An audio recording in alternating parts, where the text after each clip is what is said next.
Hey there guys, Uprising was released today, and of course I'm having a go on the new Mob of the Dead Zombies map. However, whereas I normally do a first impressions video, I did record one earlier, but my commentary was god awful. So I thought I'd keep the gameplay but do not a live commentary and just give you my first impressions this way instead. So before I begin, I'd like to tell you this isn't a review, this is literally my first impressions. So I haven't played very long, so take whatever I say with a pinch of salt and let's get into it. So on the menu, the actual icon for the new Mob of the Dead is just below transit. It's very close actually. The icon is a set of prison bars with some zombified hands grabbing hold of them. So when we actually go onto it, we can see that there isn't a map like there has been for others with the overhead view. We can literally just see a picture of the island with just the one location that we can click on. Now, Mob of the Dead only has one game mode, unlike Revolution, which had turned, and it also only has one location, so you can't go to different areas for survival. It's literally Mob of the Dead and that's it. So we're going to begin playing now. I'm going to show you the intro video, and then I'll talk to you again after it's finished. Hey Sal, we must have been through this 50 times already. And we'll go through it another 50 if that's what it takes. 9:30, lights out. God begins his rounds. How we doing tonight, Ferguson? Family good? Yeah, doing great, Mr. DeLuca. My boy Tommy, it's almost 6 now. Ain't that swell? Hey, Finn, you get that tip for Saturday's race yet? I'm working on it. Right now. You gonna shut him up? Or do I gotta do it? You know the rules, handsome. No talking. 9:35, the Weasel launches into a song and dance routine. Damn it, Arlington. You gotta get the doc! Better be the real deal this time.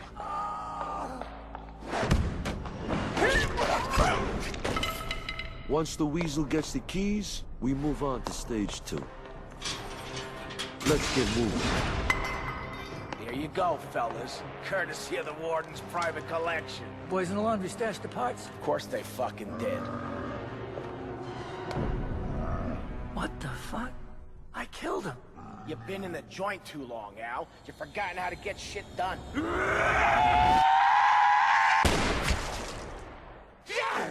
What the fuck?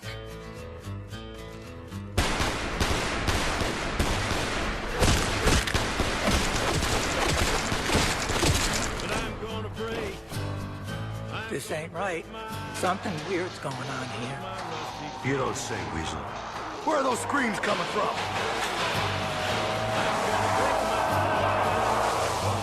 Oh, shit.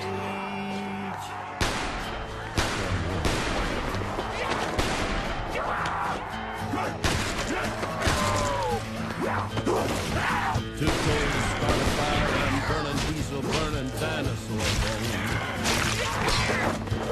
I'll take the river down to still water and ride a pack of cars. I'm gonna break my...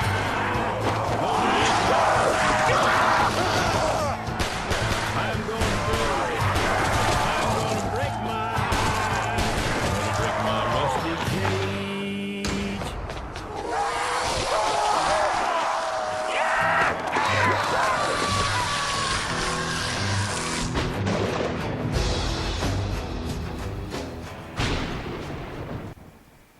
So that's basically the opening and the introduction to the story of Mob of the Dead. You saw all the characters there, and they all died at the end, which is why you start the game in Purgatory mode. And if you don't know what Purgatory mode is, it's basically afterlife. So once you die, you come back to life as a ghost, and you can take over a character and continue playing. So while you're actually in Purgatory mode, I found that you can attack with lightning bolts, and these can actually be used to power certain energy boxes around the map. And some of these energy boxes actually open cells, and you can find power-ups in these cells, like I found the double points in the starting room. And you can use the zap at any time, and it can kill zombies, but it does also reduce the time that you can spend in Purgatory mode, and once you run out of time, you die. So the starting location is a cell block in the library. You have a row of cells and the library area, which is quite small. It's really quite a confined starting area, and it has both of the usual weapons as well as the power up I mentioned before. You actually start the game with 3 afterlife tokens, so you can already go down 3 times. Also, I noticed that I already have the nav card from Die Rise, so there should actually be another nav card table somewhere in this map. Something else to take note of is the character's name, which is next to the points. So there's a possibility you can switch characters in-game. So possibly in multiplayer, if two of you are in Purgatory, you can switch between the two characters. Now, we saw in the intro video that the characters were all using revolvers. They seem to have infinite ammo and never reload, which is a bit odd, but we'll ignore that. But when you actually start the game, you start with the standard M1911, not the revolver, because I think that would have been a bit overpowered for the starting rounds. But it would have been nice if they maybe started with the M1911 in the actual video, but whatever, it doesn't really matter. So if you actually look at the zombies themselves, you can see a number of them, if not all of them, are covered in like barbed wire, and some of them have spikes jabbing through them, and I really have no idea what this is about. It might just be something that they did in design to make the zombies appear more scary, and I have nothing against it. I'm just wondering if maybe there's going to be some kind of story element to it and they're going to explain why they're actually covered in barbed wire, because it seems to be quite strange, especially the ones with spikes. They look like they've got spikes jabbing out from inside them, and I can't really explain it. A really nice, pleasant feature I found is that they've actually updated some of the elements from before, so we have a new sound effect for the end of each round, and also we have a new HUD, and this is probably going to just be exclusive to this map, but there may be new ones in upcoming maps, so that'd be quite nice to see. And I suppose it's different because this is set before any of the other storylines, so we don't have Maxis and we don't have Richtofen, and that's why the zombies' eyes are red, so I guess we can't have the usual announcers talking, or say Richtofen saying when a round's over. As for the actual map itself, so far I've only actually played in all these confined spaces, and it feels a lot more like traditional zombies that we kind of got in World at War and Black Ops 1, and I really like this. It kind of brings me back, and I'm enjoying this map a lot more than I did, say, Transit. I enjoyed Die Rise more than Transit, but even Die Rise took away the kind of traditional zombies stuff that we all really loved.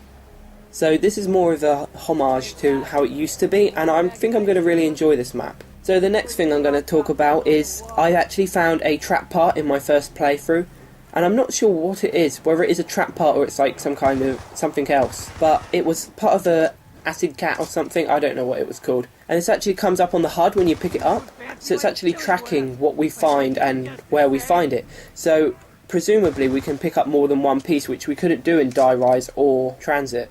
So along with this, you can actually see all the quest items we need and also the recipe. So it shows us all the stuff we need to build, say, the zombie shield, and also this acid gat trap or whatever it's called, because it shows us everything that's on the map, as well as all the plane parts, which is for the main Easter egg. But we'll have to see where that goes. It might not be the entire Easter egg, it might just be something else, and there may be an entirely other Easter egg we may need to be looking for, but we'll just have to wait and see. Something I noticed from my playthrough, I hadn't seen any form of boss zombie yet, neither did I see the Hellhound, so I don't know when they come. Maybe the boss zombie comes at a certain wave, maybe like round 5, so that'd be interesting. I didn't get very far at all, to be honest, and this was all I actually played, so hopefully I'll have another go of it later, and we'll see how far I can get, if I can see anything new. So far it seems to be a really fun map to play. I really love how it's more like the traditional zombies than Transit or Die Rise was, so I think I'll be playing a lot of it and bringing you more videos. Of course, I'll be making a guide video to this, just like I did Transit and Die Rise. So if you want to check out my last ones, I'll link them both on screen now, so you can click on them and check them out. And I'll be uploading the Mob of the Dead guide as soon as I've finished it. So there you go, guys, that was my first impressions video on Mob of the Dead. I hope you enjoyed. If you did, remember to like, comment and subscribe, because your support really helps. And stay tuned for more Mob of the Dead videos. I've been TheRoyalGorilla, over and out.